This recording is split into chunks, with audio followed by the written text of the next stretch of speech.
Delivery ನಂತರ ತಾಯಂದಿರು ಯಾವ ರೀತಿ ಕಾಳಜಿ ವಹಿಸಬೇಕು ಅನ್ನೋದನ್ನ ತಿಳಿಸ್ತೀನಿ. ನಾನು ಡಾಕ್ಟರ್ ವಂದನಾ ವೀರೇಂದ್ರ, ಫರ್ಟಿಲಿಟಿ ಸ್ಪೆಷಲಿಸ್ಟ್, ಜೀವ IVF, ಹಾಸನ. ಮೊದಲಿಗೆ ಸರಿಯಾದ ರೆಸ್ಟ್ ಹಾಗೂ ನಿದ್ದೆ ತುಂಬಾನೇ ಅವಶ್ಯಕತೆ. ಈಗಂತೂ ತಾಯಂದಿರು ಮಕ್ಕಳನ್ನ ಡ್ರೆಸ್ ಮಾಡೋದ್ರಲ್ಲಿ ಇಡೀ ದಿನ ಮೊಬೈಲ್ನಲ್ಲೇ ಕಳೆದಿರ್ತಾರೆ. ಇದನ್ನ ಅವಾಯ್ಡ್ ಮಾಡಿ.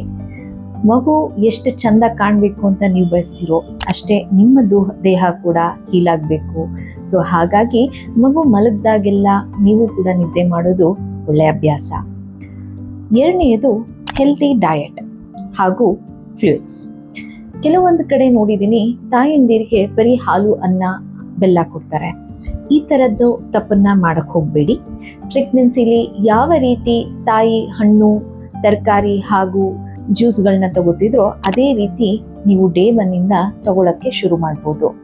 ಮೂರನೆಯದಾಗಿ ಬ್ರೆಸ್ಟ್ ಫೀಡ್ನ ರೆಗ್ಯುಲರ್ ಆಗಿ ಮಾಡಬೇಕು. ಡಿಮ್ಯಾಂಡ್ ಬ್ರೆಸ್ಟ್ ಫೀಡಿಂಗ್ ಅಂದರೆ ಮಗು ಅತ್ತಾಗೆಲ್ಲ ಹಾಲು ಕುಡಿಸೋದು ಅಥವಾ 2 ಗಂಟೆಗೆ ಒಂದ್ಸತಿ ಹಾಲು ಕುಡಿಸೋದು ಒಳ್ಳೆಯದು.